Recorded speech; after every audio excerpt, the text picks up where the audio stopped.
ପିଲାମାନେ ଆଜି ଆମେ ଦେଖିବା ଆମର ଯୋଉ ଇଂଲିଶ ଗ୍ରାମାର ଆମେ ସେଦିନ ପଢୁଥିଲେ ସେଇ କ୍ଲାସରେ ଶୁକ୍ରବାର ଦିନ କ୍ଲାସରେ ସେଥିରେ କିଛି ରହିଯାଇଥିଲା ସେଇଟା ଆଜି ଆମେ ଦେଖିବା। ତାମାନେ ରାତିରେ ଟିକେ ପ୍ରୋବ୍ଲେମ ହଉଛି ଲାଇଭ କ୍ଲାସ କରିବା ପାଇଁ 9ଟାରୁ। ଏବେ ଯୋଉ ଆମର ସ୍କୁଲ ତମର ଛୁଟି ରହିଛି ଆମେ ସେତକ ଦିନ ଦିନ ବେଳେ ଲାଇଭ କ୍ଲାସ କରିଦବା। ଦିନ ବେଳେ ମାନେ ଆମର 2ଟାରୁ 3ଟା କଲେ ପିଲାମାନେ ହେଇଯିବ କି ଲାଇଭ କ୍ଲାସ 2ଟାରୁ 3ଟା। 2ଟାରୁ 3ଟା ଲାଇଭ କ୍ଲାସ କରିବା ପାଇଁ ମୁଁ ଚାହୁଁଛି କାହିଁକି ନା ରାତି 9ଟାରୁ ଟିକେ ପ୍ରୋବ୍ଲେମ ହଉଛି ଲାଇଭ କ୍ଲାସ କରିବା ପାଇଁ ବର୍ତ୍ତମାନ। ଛୁଟି ଅଛି ତ ଏବେ ଛୁଟି ସ୍କୁଲ ଖୋଲା ହେଲାଠୁ କିଛି ଅସୁବିଧା ନାହିଁ। ଆମେ ସେଇ ଯେମିତି 9ଟାରେ କରୁଥିଲେ ସେମିତି କରିବା। ଏବେ ଦିନ ବେଳ ଟାଇମରେ କରିଦବା 2ଟାରୁ 3ଟା ବୁଝିଲ। ଗୋଟେ ମିନିଟ ହଁ। ହ୍ୟାଲୋ ହଁ।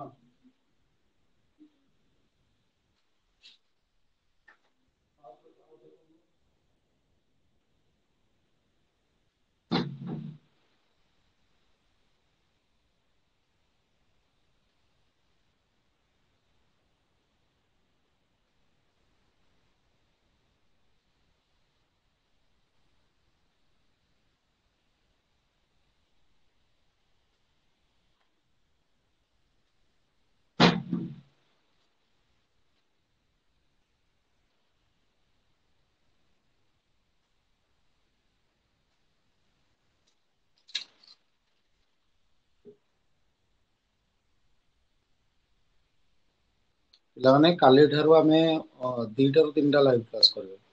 2ଟା ବେଳକୁ ତମ ମାନେ ରେଡି ହବ ସବୁବେଳେ ହେଲା 2ଟାରୁ 3ଟା। ଯତ ଦିନ ବର୍ତ୍ତମାନ ଛୁଟି ଅଛି ବୁଝିହେଲା। ଛୁଟି ପରେ ଆମେ ସ୍କୁଲ ଖୋଲିଲା ପରେ ଯେମିତି ରାତି 9ଟାରୁ 10ଟା ଲାଇଭ କ୍ଲାସ କରୁଥିଲେ ସେମିତି କରିବା।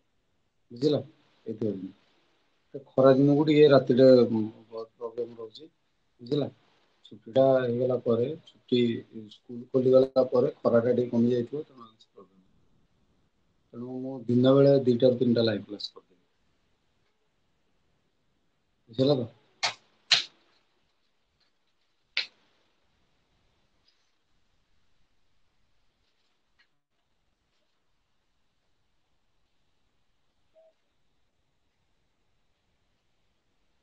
ଦେଖ ପିଲାମାନେ ଆମେ ପୂର୍ବ କ୍ଲାସରେ ଯୋଉ ପଢୁଥିଲେ କଣ କରୁଥିଲେ?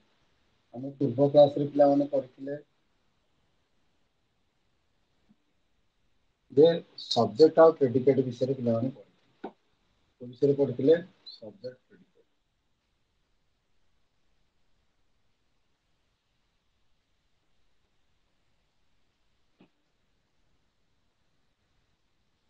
ଦେଖ ଏଇ ବାକ୍ୟ ଯୋଉ ପିଲାମାନେ ତମକୁ ଦେଇଛି ଏଇ ଗୋଟେ ସେଣ୍ଟେନ୍ସ ଦେଇଛି 4ଟାରୁ 10 ପର୍ଯ୍ୟନ୍ତ ଦେଖ। ଦେଇଛି who among the 5 students sitting there is Rajeev. ତ ମୁଁ କହିଥିଲି ଆର ସବଜେକ୍ଟ କିଏ ହବ? ସବଜେକ୍ଟ ପାର୍ଟ କିଏ ହବ? ଦେଖ ପିଲାମାନେ ସବଜେକ୍ଟ ପାର୍ଟ ହବ ଏଠି। ଇଜ ରାଜୀବ ହେଲା ତମର ପ୍ରେଡିକେଟ। ଭର୍ବ କିଏ ନା ଇଜ। ଇଜ ଭର୍ବର ସବଜେକ୍ଟ କିଏ? ଇଜ ଭର୍ବର ସବଜେକ୍ଟ କିଏ ନା ଯୋଉଥିରେ ମୁଁ ବକ୍ସ ଭିତରେ ଇଏ ହଉଛି ପିଲାମାନେ subject. Who among the 5 student sitting there. ସେଠାରେ ବସିଥିବା 5 ଜଣଙ୍କ ଭିତରୁ କିଏ ହଉଛି ରାଜୀବ। ତେଣୁ ଏଇ ସବୁ ଯାକ ହଉଛି ପିଲାମାନେ କଣ ନା ସବଜେକ୍ଟ। ବୁଝିହେଲା।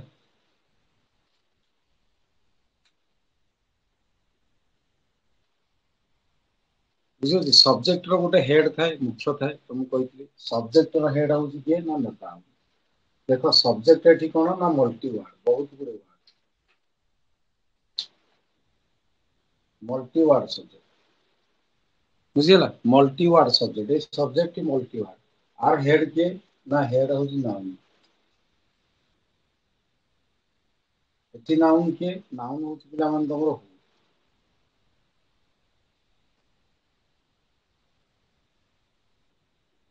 କ୍ଲିୟର ବୁଝିହେଲା ୟେସ ଅର ନୋ। ଦେଖ ପ୍ରେଡିକେଟ କୋଉଟା ନା ପ୍ରେଡିକେଟ ହଉଛି ଇଜ ରାଜୀବ। ଇଜ ରାଜୀବ ଆର ହେଡ କିଏ आर हेड है तुम भर्व भर्व के भर्व तुम हूँ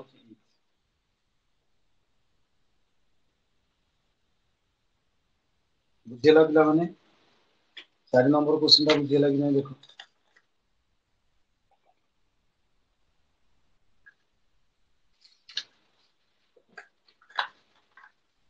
ये सब नो बुझी होची तो ये बुझी होची तो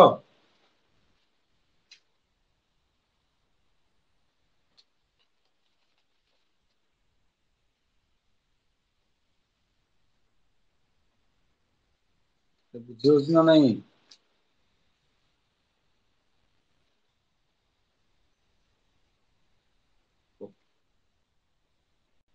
तापर पिला माने हम देखिबा क्वेश्चन नंबर 5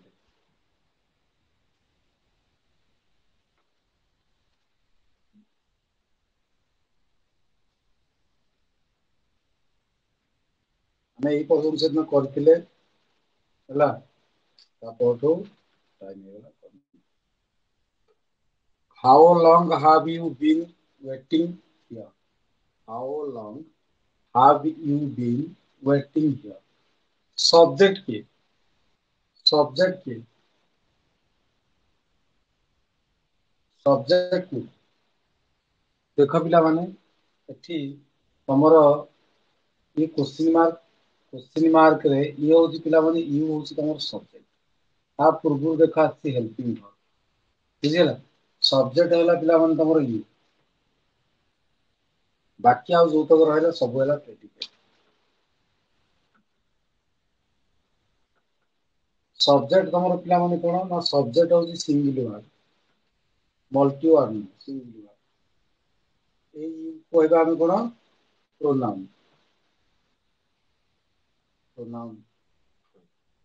बुझिला प्रेडिकेट होची पिलाମାନେ कोन ना प्रेडिकेट होची मल्टी वर्ब बहुत गुडे वर्ड आर हेड के ना आर हेड होची भर्ब एठी के पिलाମାନେ भर्ब होची पिलाମାନେ हेल्पिंग भर्ब रे तमर हाव अछि बीन अछि वेट अछि मेन भर्ब अछि वेट ये होची मेन भर्ब आ बीन होची पिलाମାନେ हेल्पिंग बुझिला प्रेडिकेट बाटा सब जाय यू को छाडी देला जतक यू को छाडी देला जतक सब गुडा हला प्रेडिकेट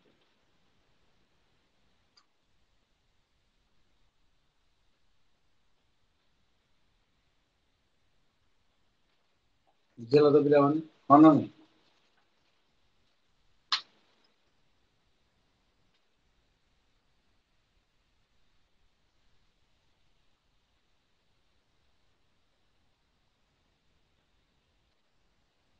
yes or no ବୁଝିପାରିଲ ନା ବୁଝିପାରିଲନି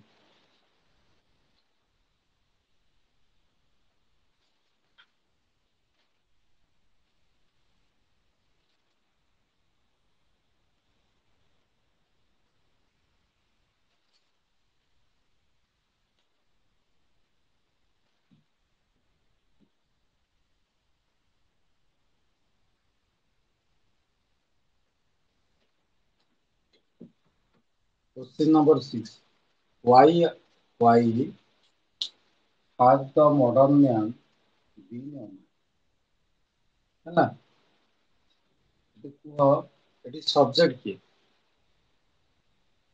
ଚାର୍ଟ ବକ୍ସ ରେ ଲେଖିଲ ଏଟା ସବଜେକ୍ଟ କିଏ 6 ନମ୍ବର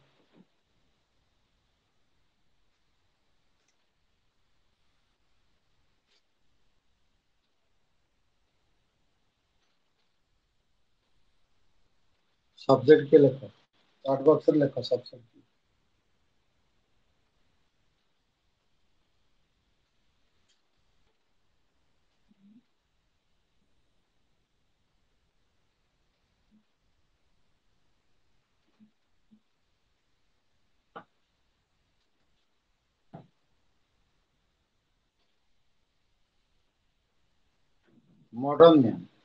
मॉडर्न मैन हम कोन ना सब्जेक्ट द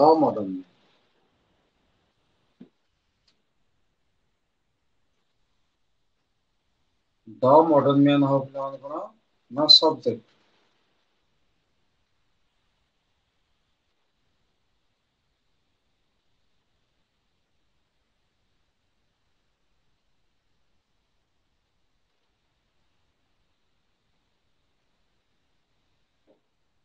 ये मल्टी वर्ड ना सिंगल वर्ड? ये मल्टी वर्ड ना सिंगल वर्ड? मॉडर्न मैन गोटे शब्द। मॉडर्न मैन टा सिंगल वर्ड गोटे शब्द। द मॉडर्न मैन माने ये मल्टी वर्ड। मल्टी वर्ड कौन कह? Sorry multi word. जदि ये पिला माने मल्टी वर्ड ताले आर हेड किए? आर हेड हला मॉडर्न मैन। जोड़ा जाउची noun.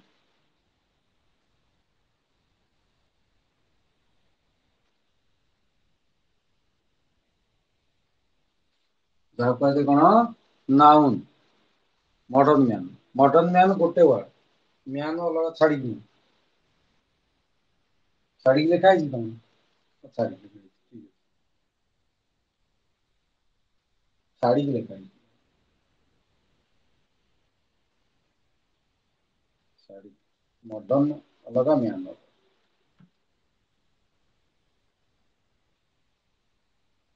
Modern man multi word हेले आर हेड के आसीबो? हेड हबो तमरो मैन। तेणु ये हला मैन टा कौन ना नाउन। सब्जेक्ट होची मल्टी वर्ड एवं मल्टी वर्ड सब्जेक्ट रे हेड के ना मैन जोड़ा कहबा हमें नाउन।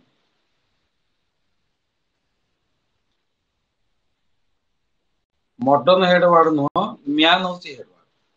मैन होची हेड वर्ड। ए मॉडर्न टा होची मैन टा को भले ना मॉडर्न मैन एटा होची आको कहते एडजेक्टिव। आगु गले पड़िबो नाउन विषय जे अधिक किछि कहबो अधिक इनफॉरमेशन दबो ता कहबा एडजेक्टिव। मैन वाला नाउन नाउन विषय अधिक कहछि जे मैन टा को भले लोक मॉडर्न मैन बुझि होछ नै। आकु ए द होछि आर्टिकल ए आगु गले आ विषय डिस्कशन करियो। हेड हेड के बाकी और सब जागा कोन ना बाकी और सब जागा हला प्रेडिकेट। प्रेडिकेट रो हेड के ना वर्ब के ना हैज बीन एला वर्ब। यस और नो बुझेला तो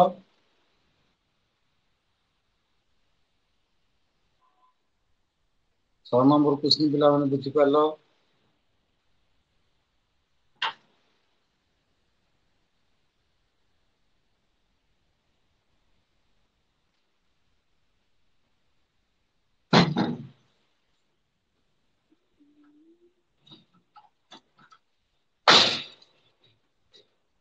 6 नंबर क्वेश्चन पिला माने बुझि पालो।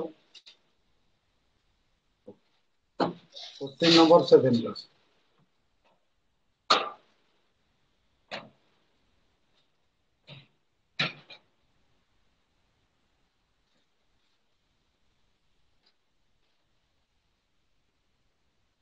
What happened to your left leg?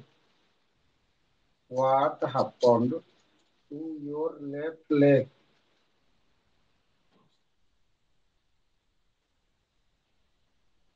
Subject কি?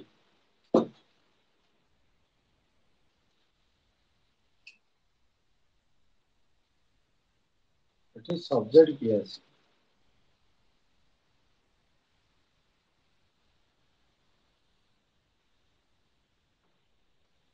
Subject কি ଆସିବ ଲେଖିଲ କୋଉଟା subject ଏଥିରେ?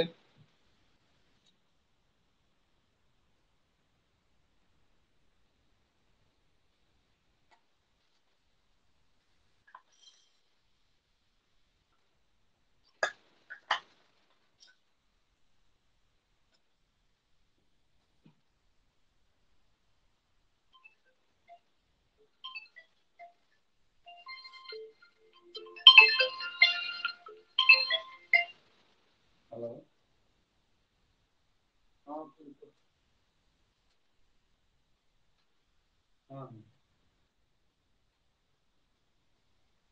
ହଁ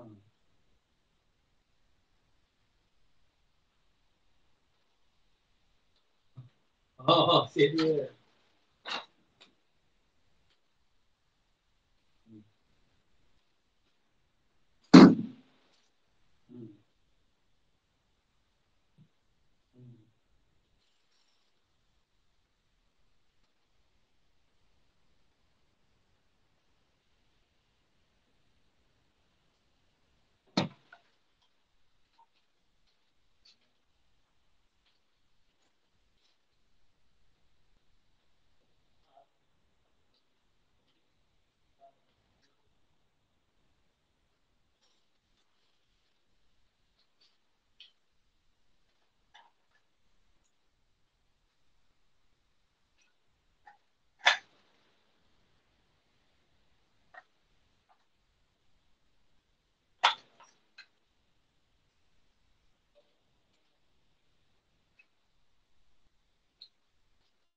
ବୁଝିଲ ସବଜେକ୍ଟ କଣ ଲେଖିଛ ୟୁଅର।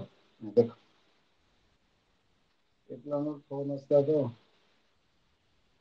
ଆସିଲା ଗୋଟେ urgent। ଆଚ୍ଛା। ଏଠି ହ୍ୱାଟ ହାପନ ମୁଁ ତମକୁ କହିଥିଲି ସବଜେକ୍ଟ କାହାକୁ କହିବା। ସବଜେକ୍ଟ କାହାକୁ କହିବା ନା ଯାହା ବିଷୟରେ କୁହାଯାଏ।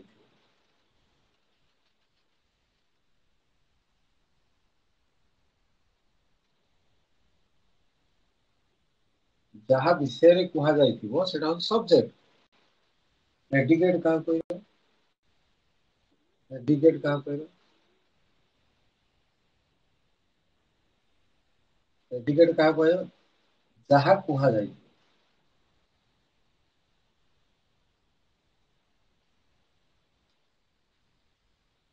ମୁଁ ତମକୁ ଏହା କହିଛି। ସବଜେକ୍ଟ ହେଲା ଯେ ଯାହା ବିଷୟରେ ଆମେ କହୁଛେ ସେ ହେଲା ସବଜେକ୍ଟ। ଯାହା କହୁଛେ ସେଟା ହେଲା ପ୍ରେଡିକେଟ। ତାହେଲେ ପିଲାମାନେ କୁହ ଆମେ କାହା ବିଷୟରେ ଏଠି କହୁଛେ ଏଠି କାହା ବିଷୟରେ କୁହାଯାଇଛି ଯେ ପ୍ରଶ୍ନରେ କାହା ବିଷୟରେ କୁହାଯାଇଛି।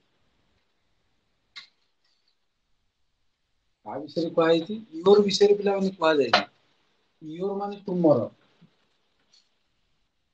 ବୁଝିଲ ନା ୟୁଅର ମାନେ ତୁମର। ଇଏ ଗୋଟେ possessive pronoun your left leg. Your left leg ଆ ବିଷୟରେ କୁହାଯାଇଛି।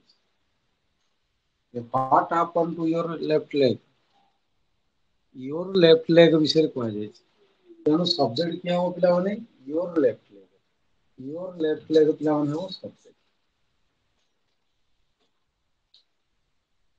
ମଲ୍ଟିୱାର୍ଡ ସବଜେକ୍ଟ ହେଲା ବର୍ତ୍ତମାନ ମଲ୍ଟିୱାର୍ଡ।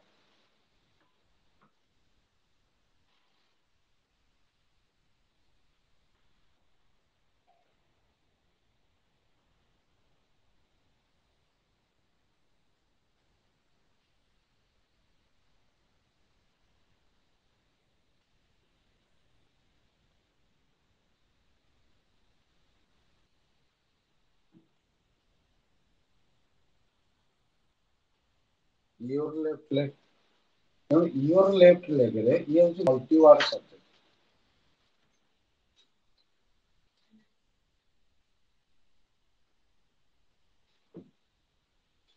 ଆର ହେଡ କିଏ ନା ଆର ହେଡ ହେଲା ଲେଗ। ଇଏ ହେଲା ପିଲାମାନେ ହେଡ। ଯୋଉଟା କି ହଉଛି ତମର ନାଉନ। ହେଲା ଲେଫ୍ଟ କଣ ଲେଫ୍ଟ ହଉଛି ଆଡଜେକ୍ଟିଭ। ବୁଝିହଉଛି ନା ନାଇଁ ତେଣୁ ଏଗୁଡା ଜାଣିବା ଦରକାର ନାହିଁ ଆମେ ଜାଣିଲେ ଯେ ୟୁଅର ଲେଫ୍ଟ ଲେଗ ହେଲା ତମର କଣ ନା ସବଜେକ୍ଟ ଯାହାର ହେଡ ହେଲା ଲେଗ। ବୁଝିପାରିଲ ନା ବୁଝିପାରିଲନି।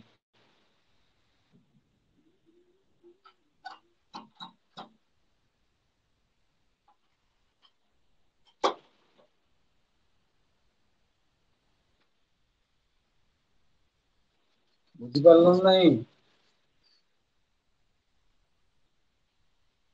ବାକି ଆଉ ଯାହା ରହିଲା ସବୁ ଗୁଡାକ ହେଲା ତମର କଣ ନା ପ୍ରେଡିକେଟ ପ୍ରେଡିକେଟ। ଆଉ ସବୁ ଗୁଡା ପ୍ରେଡିକେଟ ପ୍ରେଡିକେଟ ଭିତରେ ତମର ଭର୍ବ ରହୁଛି ହାପନ। ଭର୍ବ କିଏ ହାପନ ଭର୍ବ ହେଡ।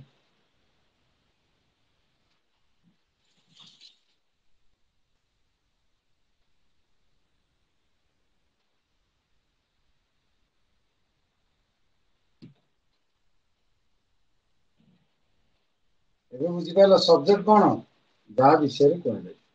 ପ୍ରେଡିକେଟ କଣ ଯାହା କୁହାଯାଏ।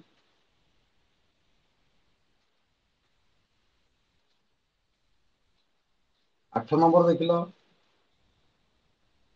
ସବଜେକ୍ଟ କିଏ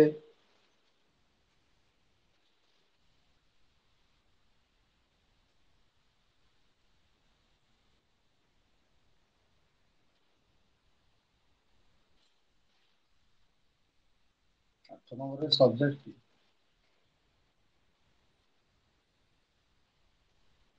जहाँ विषय कहुई से सब्जेक्ट ये सब्जेक्ट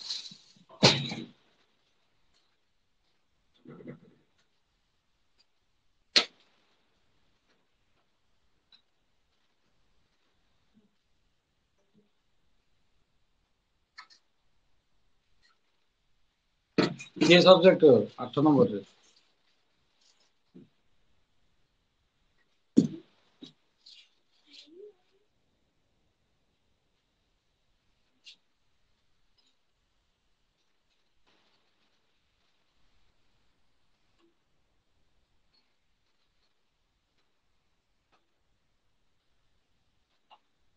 देख सब मैं तुमको बारंबार कहली कौन देख ठीक है ମୁଁ କହିଲି ସବଜେକ୍ଟ ହଉଛି ସିଏ ଯାହା ବିଷୟରେ କୁହାଯାଏ। ଆଚ୍ଛା ଏଠି କାହାକୁ when are you paying pay ଅର୍ଥ କଣ ଜାଣିଛ? ପେ କରିବା ଯୋଉ ଆମେ ପେମେଣ୍ଟ କରୁଛେ ହେଲା ପେ କରିବା ପେମେଣ୍ଟ କରୁନେ ସ୍କୁଲ ଫି ପେମେଣ୍ଟ କରିବା ବିଲ୍ ପେମେଣ୍ଟ କରିବା ପେ ସେଇଟା ପେଇଂ ହେଲା ପିଲାମାନେ ଭର୍ବ ପେ ହେଲା ଭର୍ବ ପେ ରେ ପେଇଂ ଲେଖା ହେଇଛି କଣ୍ଟିନ୍ୟୁଅସ୍ ଫର୍ମ ଆର୍ ପେଇଂ ଇଏ ହଉଛି ପିଲାମାନେ ଭର୍ବ ସବଜେକ୍ଟ କିଏ କାହା ବିଷୟରେ କୁହାଯାଇଛି ନା you when are you paying my fees କେତେବେଳେ ତୁମେ ମୋର ଫିସ୍ ପେ କରୁଛ ବୁଝିହେଲା ତେଣୁ ୟୁ ହେଲା ପିଲାମାନେ ସବଜେକ୍ଟ ତୁମ ବିଷୟରେ କୁହାଯାଉଛି ହେଲା ୟୁ ହେଲା ସବଜେକ୍ଟ ବାକି ଆଉ ସବୁ ଗୁଡାକ ହେଲା ପ୍ରେଡିକେଟ ପ୍ରେଡିକେଟରେ ଭର୍ବ ହଉଛି ଆର୍ ପେଇଂ ପେ କରିବା ଦବା ଯୋଉଟା ବିଲ୍ ପେ କରିବା ହେଲା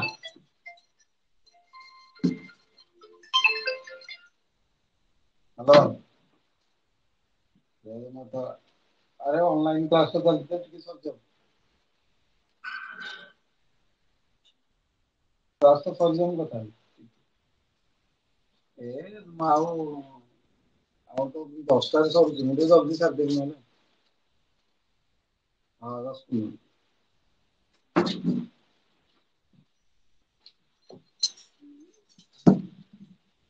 ଜାଣିପାରିଲ ପିଲାମାନେ ପେଇଂ ହଉଛି ଭର୍ବ ପେ ହଉଛି ଭର୍ବ ପେ କରିବା ବୁଝିହଉଛି ତେଣୁ ପେ କେବେ ସବଜେକ୍ଟ ହବନି ସବଜେକ୍ଟ କିଏ ହବ ଯାହା ବିଷୟରେ ଆମେ କହୁଛେ ସେଇଟା ସବଜେକ୍ଟ ଆମେ ୟୁ ବିଷୟରେ କହୁଛେ ତୁମ ବିଷୟରେ କହୁଛେ ଯେ ତୁମେ କେତେବେଳେ ପେ କରିବ ତୁମ ବିଷୟରେ କହୁଛେ ୟୁ ହେଲା ସବଜେକ୍ଟ ବାକି ଆଉ ସବୁ ହେଲା କଣ ପ୍ରେଡିକେଟ ବୁଝିହଉଛି କି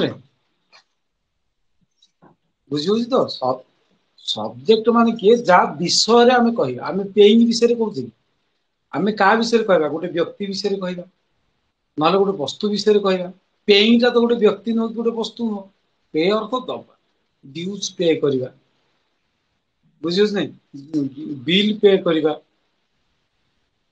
ବୁଝିହଉଛି ନା ବୁଝିହଉନି ତେଣୁ ସେଇଟା ତ ଗୋଟେ ବସ୍ତୁ ନୁହଁ ସେଇଟା ଗୋଟେ ବ୍ୟକ୍ତି ନୁହଁ ତା ବିଷୟରେ ଆମେ କଣ କହିବା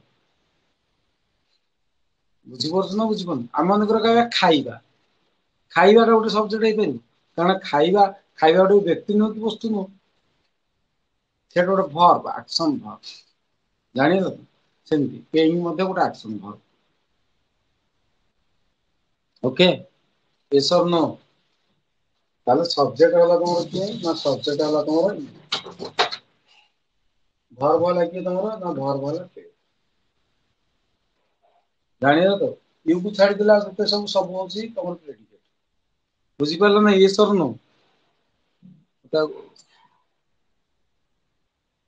ନେକ୍ସଟ ଦେଖ ନେକ୍ସଟ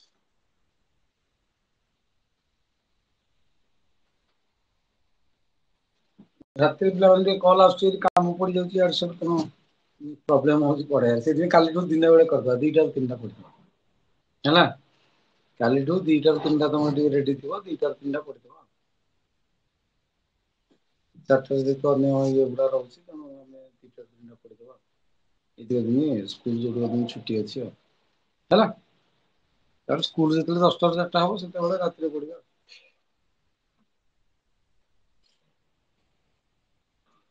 କାଲିଠୁ ଦିନେ ବେଳେ ପଢିବା ପାଇଁ ଟିକେ ପ୍ରିପେୟାର ରହିବ।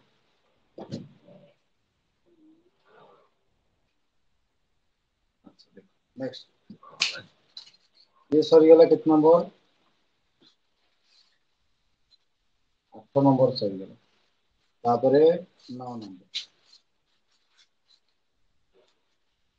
9 ନମ୍ବରରେ ସବଜେକ୍ଟ କିଏ? 9 ନମ୍ବରରେ ସବଜେକ୍ଟ। 9 ନମ୍ବର ସବଜେକ୍ଟ ତ କହିପାରିବୁ କିଏ ସବଜେକ୍ଟ? କାହା ବିଷୟରେ 9 ନମ୍ବରରେ କୁହାହେଇଛି ଦେଖ?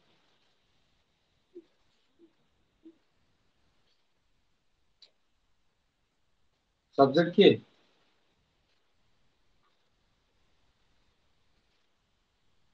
ୟୁ। ସବଜେକ୍ଟ ହେଲା କିଏ? ସବଜେକ୍ଟ ହେଲା ଆମେ ୟୁ ବିଷୟରେ କହୁଛୁ ତେଣୁ ୟୁ ହେଲା ସବଜେକ୍ଟ। ବାକି ଆଉ ଯୋଉ ତକ ରହିଲେ ସବୁ ଗୁଡା କଣ? ବାକି ଆଉ ଯୋଉ ଗୁଡା ରହିଲା ସବୁଗୁଡା ହଉଛି ପ୍ରେଡିକେଟ। ସବୁଗୁଡା ହଉଛି କଣ? ପ୍ରେଡିକେଟ। ଜାଣିହେଲା ତ? ୟୁ ହେଲା ସବଜେକ୍ଟ ବାକି ଆଉ ସବୁ ଗୁଡାକ ହେଲା ପ୍ରେଡିକେଟ। 10 ନମ୍ବର କ୍ୱେଶ୍ଚିନ୍।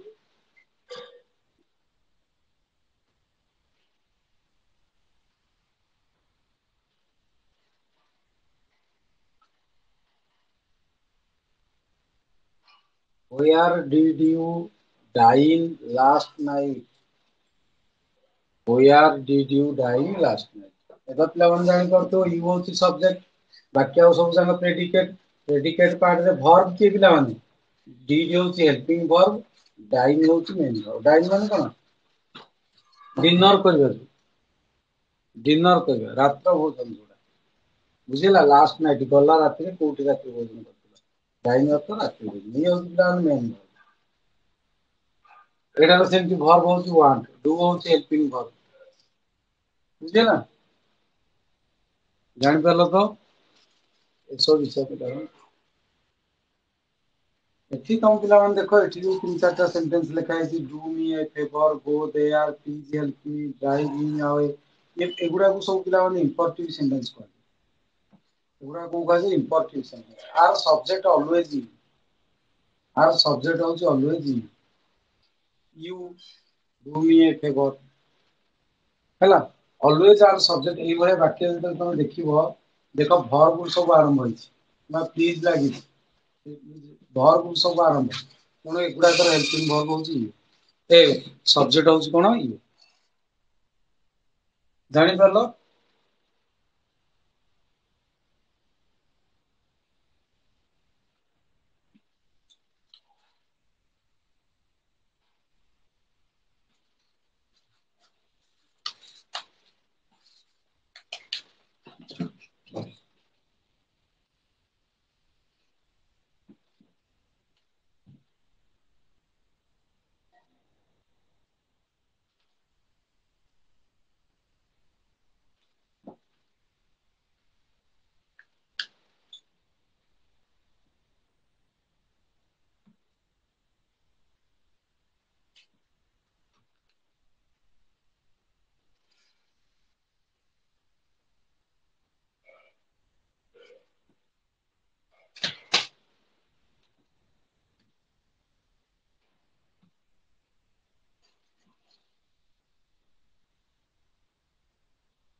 ଏଗୁଡା ପିଲା କି ଆକ୍ଟିଭିଟି ଟ୍ରେନିଂ କିଛି ଆମର ଦରକାର ନାହିଁ।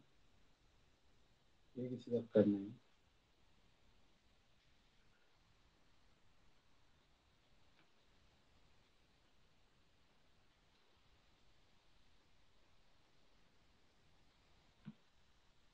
ଏଇଟା ପିଲା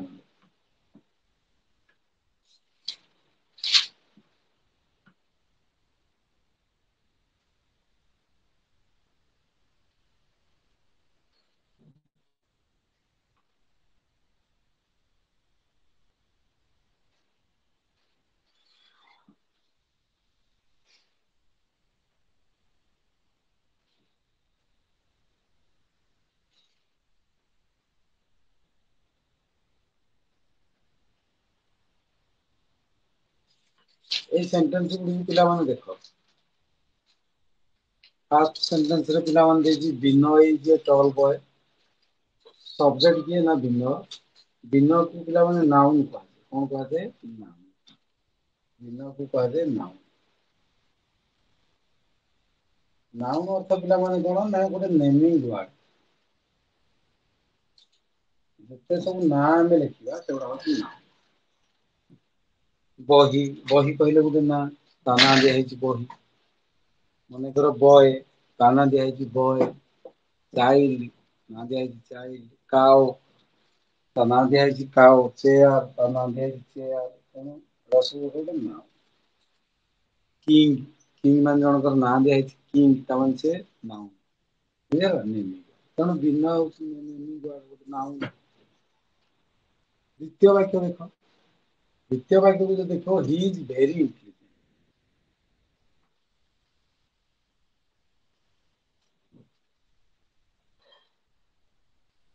ହି इज very intelligent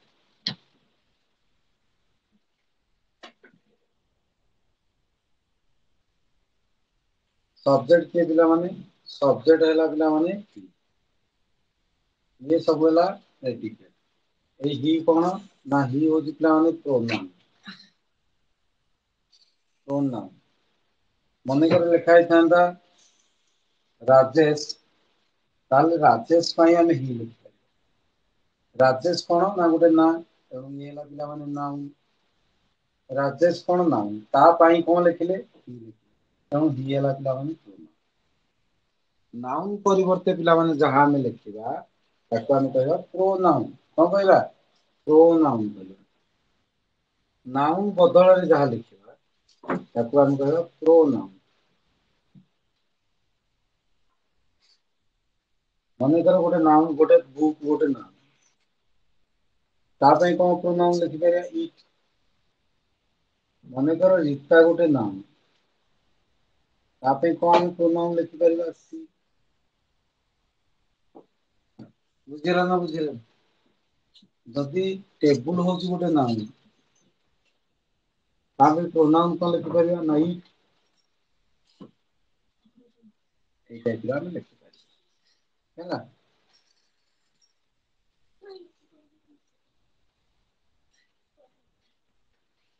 ବୁଝିପାରିଲ ନା ବୁଝିପାରିଲନି ପିଲାମାନେ नाउन प्रोनाउन विषय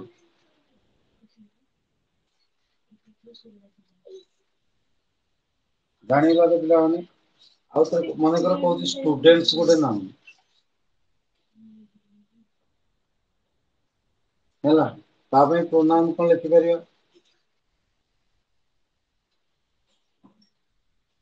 प्रोनाउन कौन लिखिପାରିବେ स्टूडेंट ହେଲା नाउन स्टूडेंट ହେଲା ପିଲା ମାନେ କଣ ନା नाउन स्टूडेंट्स ତା ପାଇଁ प्रोनाउन कौन ଅଛି प्रोनाउन कौन ଅଛି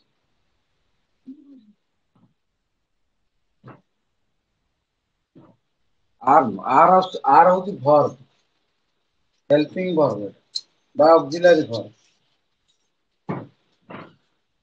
आर होती ऑक्सिलरी स्टूडेंट ହେଲା नाउन କାରଣ ତାଙ୍କ ନାଁ ଦିଆ ହେଇଛି स्टूडेंट्स ବୁଝିଲା प्रोनाउन ତା ପାଇଁ କଣ ଲେଖିବ प्रोनाउन ପିଲା ମାନେ ଆସିବ ଦେ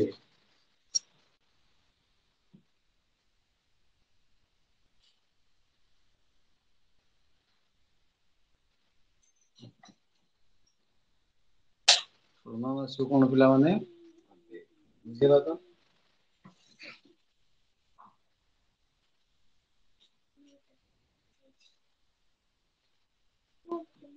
प्रोनाउन विषୟରେ ପିଲାମାନେ ଧାରଣା ପାଇଲେ ଆଗକୁ ଆହୁରି ଅଧିକ ପଢିବା ଏଠି ଜଷ୍ଟ ଖାଲି ଗୋଟେ ଇନଫର୍ମେସନ ଆଗକୁ ଆହୁରି ଅଧିକ ପଢିବା प्रोनाउन देखो इंटेलिजेंट कौन इंटेलिजेंट वाला he is very intelligent he is very intelligent तामाने ही हैला प्रोनाउन ये प्रोनाउन विषय रे अधिक किछि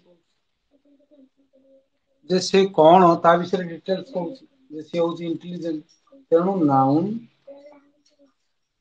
किंबा प्रोनाउन विषय रे जे किछि एक्स्ट्रा इंफॉर्मेशन दबो एक्स्ट्रा इंफॉर्मेशन ନାଉନ୍ ଏବଂ ପ୍ରୋନାଉନ୍ ବିଷୟରେ ଯେଉଁ ୱାର୍ଡଟି ଏକ୍ସଟ୍ରା ଇନଫର୍ମେସନ ଦବ ତାକୁ ଆମେ କହିବା ଆଡଜେକ୍ଟିଭ। ତାକୁ ଆମେ କହିବା କଣ ପିଲାମାନେ? ଆଡଜେକ୍ଟିଭ। ବୁଝିହେଲା ନା ବୁଝିହେଲାନି? ତେଣୁ ତମର ଇଣ୍ଟେଲିଜେଣ୍ଟ ହେଲା ଆଡଜେକ୍ଟିଭ। ତା ବିଷୟରେ ମଧ୍ୟ ଆମେ ଅଧିକା ଆଗକୁ ଗଲେ ପଢିବା। ତା ପରଟା ଦେଖ। ସବୁ ଗୁଡାକ ବିଷୟରେ ଆମେ ଡିଟେଲସ ପଢିବା। ଦୁଇ ବାକ୍ୟରେ କୋଉଟା କଣ ତମେ ଜାଣ। Sita walks slowly. ସୀତା କଣ? ତମେ କହିବ ସାର ସୀତା ହେଲା ନାଉନ୍। Sita walks slowly. ଏଇପଟେ ଏଇଠି ଲେଖ।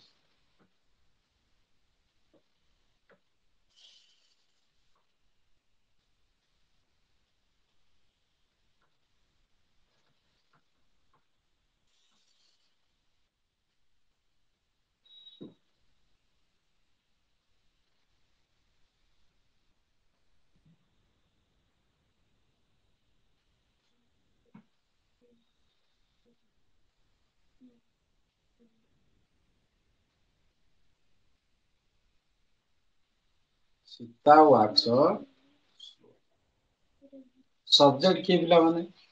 ସୀତା। ବାକି ଆଉ ସବୁ କଣ? ବାକି ସବୁ ପ୍ରେଡିକେଟ। ସୀତା ତମର ହଉଛି ପିଲାମାନେ ନାଉନ୍। ଆଉ କଣ ନାଉନ୍। ଗୋଟେ ନାଁ ନା ନାଇଁ, ଜଣଙ୍କର ନାଁ ଦିଆ ହେଇଛି। ଆଉ କହିବା କଣ? ନାଉନ୍। ଜାଣିବା ଦରକାର। ୱାକ୍ସ କଣ ପିଲାମାନେ? ଚାଲିବା। ଯୋଉଟା କି ହଉଛି ପିଲାମାନେ ଭର୍ବ। ସୀତା କେମିତି ଚାଲେ? ସୀତା କେମିତି ଚାଲେ? ଧୀରେ ଧୀରେ ଚାଲେ। ସ୍ଲୋଲି। ତେଣୁ ଏଇ ଭର୍ବ ଯୋଉ ୱାକ୍ସ ତା ବିଷୟରେ ଏକ୍ସଟ୍ରା ଇନଫର୍ମେସନ ଦଉଛି। ବୁଝିହେଲା? ସ୍ଲୋଲି କାହା ବିଷୟରେ କହୁଛି? ନା ଭର୍ବ ବିଷୟରେ ଏକ୍ସଟ୍ରା ଇନଫର୍ମେସନ ଦଉଛି। ଭର୍ବ ବିଷୟରେ ଏକ୍ସଟ୍ରା ଇନଫର୍ମେସନ ଦଉଛି। ଯିଏ ପିଲାମାନେ ଭର୍ବ ବିଷୟରେ ଭର୍ବ ବିଷୟରେ ଏକ୍ସଟ୍ରା ଇନଫର୍ମେସନ ଦବ ତାକୁ ଆମେ କହିବା ଆଡଭର୍ବ। ତାକୁ ଆମେ କଣ କହିବା? ଆଡଭର୍ବ। ଯିଏ ନାଉନ୍ ବିଷୟରେ ସୀତା ବିଷୟରେ ଦଉନି ଇନଫର୍ମେସନ। ସୀତା ବିଷୟରେ ଇନଫର୍ମେସନ ଦଉନି। ସୀତା ସ୍ଲୋଲି ନୁହଁ, ୱାକ୍ କହୁଛି ସ୍ଲୋଲି। ଚାଲିବାଟା ହଉଛି ଧୀର। ସୀତା ଧୀର ନୁହଁ। ଯଦି ସୀତା ଧୀର ହେଇଥାନ୍ତା ତାହେଲେ ସ୍ଲୋଲି ହେଇଥାନ୍ତା ଆଡଜେକ୍ଟିଭ। ତେଣୁ ଏଇ ସ୍ଲୋଲି କାହା ବିଷୟରେ କହୁଛି? ନା ୱାକ୍ ଭର୍ବ ବିଷୟରେ କହୁଛି। ତେଣୁ ଆକୁ ଆମେ କହିବା କଣ ପିଲାମାନେ? ଆଡଭର୍ବ। କଣ କହିବା? ଆଡଭର୍ବ। ଭର୍ବ ବିଷୟରେ ଯିଏ ଏକ୍ସଟ୍ରା ଇନଫର୍ମେସନ ଦେଲା ସେ ହଉଛି ଆଡଭର୍ବ। ଯଦି ଥାନ୍ତା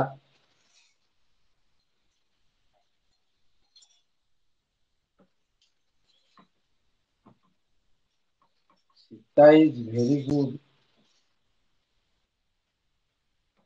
Sita is a very good girl. ତାହେଲେ ଦେଖ ଗାର୍ଲ ହେଇଥାନ୍ତା ନାଉନ୍। ଗୁଡ୍ ହେଇଥାନ୍ତା ତାର ଆଡଜେକ୍ଟିଭ। ସୀତା ମଧ୍ୟ ନାଉନ୍। କାରଣ ନାଉନ୍ ବିଷୟରେ ଏକ୍ସଟ୍ରା ଇନଫର୍ମେସନ ଦଉଛି। ବୁଝିହେଲା? ତେଣୁ ସ୍ଲୋଲି ଆଡଜେକ୍ଟିଭ ନୁହେଁ। ସ୍ଲୋଲି କଣ ହବ ପିଲାମାନେ? ସ୍ଲୋଲି ହବ ତମର ଆଡଭର୍ବ। ସ୍ଲୋଲି ହେଲା ତମର ଆଡଭର୍ବ। କାହିଁକି ସ୍ଲୋଲି କୁ ଆମେ ଆଡଭର୍ବ ପିଲାମାନେ କହୁଛେ? ନା ଭର୍ବ ବିଷୟରେ ଏକ୍ସଟ୍ରା ଇନଫର୍ମେସନ ଦଉଛି। ଯେଉଁ ୱାର୍ଡଟି ଭର୍ବ ବିଷୟରେ ଏକ୍ସଟ୍ରା ଇନଫର୍ମେସନ ଦବ ତାକୁ ଆମେ କହିବା ଆଡଭର୍ବ। ତେଣୁ ୱାକ୍ ହେଲା ଭର୍ବ ମାନେ ଚାଲିବା। କେମିତି ଚାଲୁଛି? ଧୀରେ ଚାଲୁଛି ନା ଜୋରରେ ଚାଲୁଛି ନା ରହି ରହିକା ଚାଲୁଛି? କଣ ସ୍ଲୋଲି ଚାଲୁଛି। ତେଣୁ ସ୍ଲୋଲି କାହା ବିଷୟରେ କହିଲା? ସୀତା ବିଷୟରେ କହୁଛି ନା ଚାଲିବା ବିଷୟରେ କହୁଛି? ଚାଲିବା ବିଷୟରେ କହୁଛି। ତେଣୁ ଭର୍ବ ବିଷୟରେ ଏକ୍ସଟ୍ରା ଇନଫର୍ମେସନ। ବୁଝିହଉଛି? ତେଣୁ ସୀତା ବିଷୟରେ କହୁଛି। ସୀତା କେମିତିକା ସେ କହୁଛି କି? ନା ତା ଚାଲିବା କେମିତିକା ସେ କହୁଛି। ତେଣୁ ଚାଲିବା ବିଷୟରେ ଯେହେତୁ ସ୍ଲୋଲି ଇନଫର୍ମେସନ ଦଉଛି ତେଣୁ ସ୍ଲୋଲିଟା ହେଲା ପିଲାମାନେ ଆଡଭର୍ବ।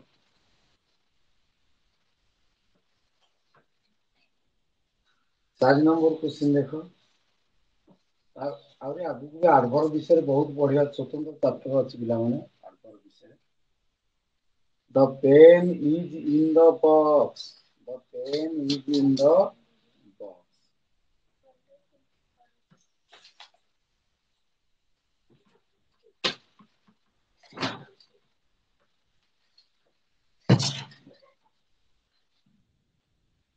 पेन कौन ये सब्जेक्ट पार्ट रे पेन कौन पेन वाला क्या नाम ये नाम ना पेन द पेन ये तो पिला माने आर्टिकल जानथि आर्टिकल आप एडजेक्टिव में देखो इधर इज कौन इज होची वर्ब हैला बॉक्स नाउन द होची आर्टिकल तो देखो एडजेक्टिव में देखो बॉक्स बॉक्स विषय रे ये पिला मान द केमती एडजेक्टिव ता विषय भी आदि हमें पढ़िबा गूगल पे पढ़िबा माने पेन पेन को पूरा इंडिकेट करछ द पेन बुझी पड़छ नहीं दिस पेन दैट पेन ये सब बुझिला तो अच्छा एडजेक्टिव गुड़ा सब तेणु ये आर्टिकल को तुम मन जानिथो ए एम द आर्टिकल एगुड़ा सब गुडे गुडे एडजेक्टिव मन को आर्टिकल को बुझिला छाड़ दे इजेला वर्ब ए इन टा पिला माने कोन इन ए इन टी को पिला माने कहा जाए कोन ना प्रीपोजिशन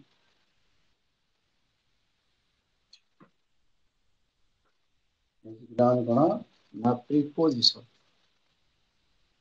जानि देला कोनदी preposition in the box box भीतर preposition on the box box ऊपर ए ऑन कोन प्रीपोजिशन जानि परलो यस और नो देखो केते जिंस हमें जानि लेनी सब गुडी को गोटी गोटी करके हम पढ़ी जहाँ जहाँ हम सेंटेंस रे देखिलानी सब गुडी को गोटी गोटी करके हम पढ़ी noun pronoun adjective verb adverb आउट बोलेले प्रीपोजिशन सब जान सब गोटी गोटी के एटा पढ़ा जी सेंटेंस रे कोटा कोन खाली चिन्हिया पे जस्ट कोटा एग्जांपल दे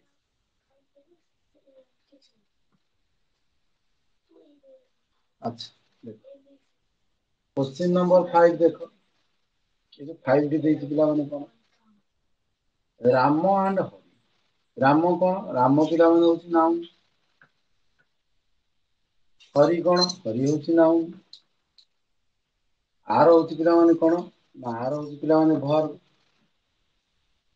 बुझला फ्रेंड्स कोन ना फ्रेंड्स भी नाउन गुड फ्रेंड्स विषय रे अधिक किछि कहूछि गुड तो ये ला एडजेक्टिव ये तमर कोन एडजेक्टिव अपन दी पार्ट्स ऑफ स्पीच ये पार्ट्स ऑफ स्पीच जानि पर राम हला नाउन हरि हला नाउन आर हला वर्ब गुड फ्रेंड्स रे फ्रेंड्स हला नाउन बुझिला गुड कोन ना फ्रेंड विषय रे अधिक किछि कहूछि गुड ना बैड तेणु गुड हला एडजेक्टिव जानि पर ए आंड टी कोन जो राम एंड हरि जो लिखा है राम एंड हरि एठी आंड कोन आंड हला राम आउ हरि के संजोग करूछि संजोग करके गोटे वर्ड करूछि गोटे सब्जेक्ट होछि राम एंड हरि तेणु राम आउ हरि की जो लिखि जोड़ी की किए जोड़ी ना आंड आपको कहते पिला माने कोन ना कंजक्शन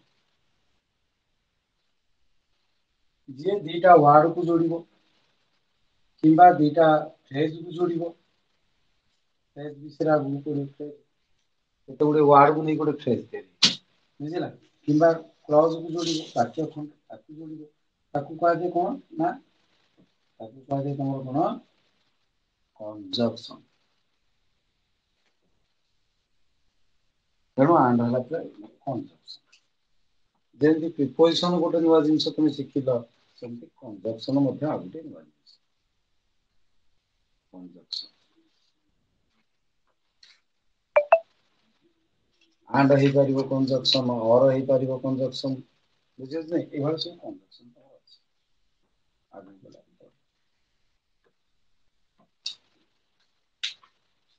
क्वेश्चन नंबर 6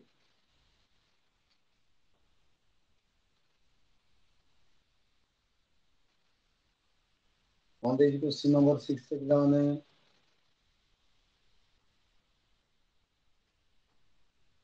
पूरे वी ओन द मैच हैला हमर पूरे कहने मैच जीति गला पर बुझला पूरे ये कौन पिलाने ये होची पिलाने कोन इंटरसेक्शन गोटे वाक्य रे लगाय तो बोला ओ होला ये सब कोन कोन इंटरसेक्शन ता पाखरे गोटे एक्सक्लेमेशन मार्क आसच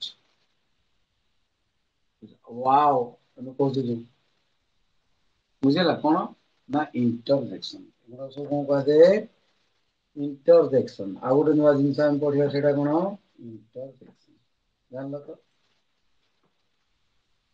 इंटरसेक्शन ये सब 1 2 3 4 5 6 7 8 केतटा पार्ट्स पिला माने पढिलो 8टा पार्ट्स ऑफ स्पीच पिला माने अछि बुझिला सेंटेंस जनरली दीटा पार्ट सब्जेक्ट भी सब्जेक्ट आ एडजेक्टिव सब्जेक्ट एवं प्रेडिकेट देखो टोटल जदि हमें सेंटेंस को विश्लेषण करिया 8टा पार्ट्स हम कौन कौन noun pronoun adjective verb adverb preposition conjunction interjection details सब सेंटेंस गुडी कर तमे गुडी के जानि परलन सेंटेंस आ विषय में हम डिटेल्स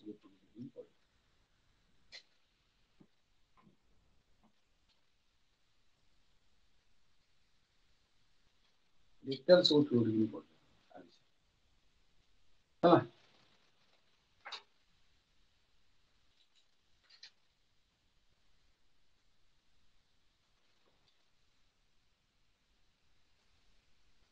फास्ट टाइम कौन पिला माने पढ़िबा हम पढ़िबा नाउन विषय फास्ट पिला माने नाउन विषय हैला नेक्स्ट क्लास रे पिला माने नाउन विषय पढ़िबा जति कि मु पढ़ै सारिछि सेतिकिर जो एक्सरसाइज गुडी को मु करैछि से एक्सरसाइज गुडी को पिला माने करिवो एक्टिविटी गुडी को करिवो बुझिला बाकी जहाँ कहली से सेंटेंस गुडी को लेखिकी धरि निया जाऊ तमे एटी गोटे सेंटेंस लिखिलो से सेंटेंस तळे प्रत्येक वर्ड रो तळे देखो ये 6टा वाक्य अछि 6टा तम पई काम होला कोन ये जो 6टा को सेंटेंस अछि ए 6टा को सेंटेंस लिखिकी प्रत्येक वर्ड रो तळे सेटा कोन बोल लिखि देखो फॉर एग्जांपल मु कहितली मने कर 6 नंबर रे जोटा लिखा है कोन 6 नंबर जोटा लिखा है कोन लिखिबो पूरे इंटरजेक्शन वी लिखिबो कोन इटा तमरो प्रोनाउन कोन प्रोनाउन अच्छा ओन कोन ओन होस तमरो वर्ब बुझिला मैच कोन द मैच बुझिला मैच होची ओन द मैच होची ना ये होची कोन ना एडजेक्टिव आर्टिकुलेट को लिखि पारिबो बुझियो ना बुझियो तेणु एगुडी को एमती तमे जानि परछन जानि परनु वाक्यर कोटा कोन जो 8टा पार्ट्स ऑफ स्पीच अछि एई 6टा को लेखिकी मो पाखु सेंड करियो ए 6टा वाक्य नेक्स्ट क्लास रे हमें नाउन पढ बाकी तो तुम जान जाइछो सब्जेक्ट कोन प्रेडिकेट कोन सब जान जाइछो 8टा पार्ट्स ऑफ स्पीच मन 8टा पार्ट्स ऑफ स्पीच जो वाक्य गुडा कहली से वाक्य गोटे वाक्य मनकर लेखा आइछि हैला से वाक्य रे को वर्ड टा कोन गोटा नाउन गोटा प्रोनाउन गोटा लेखिबा चेष्टा करो लेखिया पे चेष्टा करो तापर तो हम जतले सब गोटी गोटी कि पढी सारिबा तमे प्रत्येक वाक्य रे लिखि पारिबो कोटा कोन हैला पिला माने राते जडे प्रॉब्लम होची लाइव क्लास करिया पे तेणु जो दिन छुट्टी अछि हमरो स्कूल खोलिला पर्यंत सेतिक दिन हमर अछि हैला चेष्टा करो आमे 2टा ରୁ 3ଟା टाइम रख 2टा ରୁ 3टा क्लास करिया ହେଲା। 2ଟାରୁ 3ଟା ଆମେ ଘଣ୍ଟାଟେ ପଢିପାରିବା। ହବ ତ? ଆଇ ଟିକେ ପ୍ରୋବ୍ଲେମ ରହୁଛି ତ ପରୀକ୍ଷା କାମ ଟିକେ ପିଲାମାନେ ରହିଯାଉଛି ବୁଝିହେଲା। ତେଣୁ ଲାଇଭ କ୍ଲାସ ଏଠି ବନ୍ଦ କରିଦଉଛି। କାଲିଠୁ 2ଟାରୁ 3ଟା ଦିନ ବେଳେ କରିଦବା ବୁଝିହେଲା। ତାପରେ ସ୍କୁଲ ଖୋଲିଲାଠୁ ଆମେ 9ଟାରୁ 10ଟା କରିବା ହେଲା।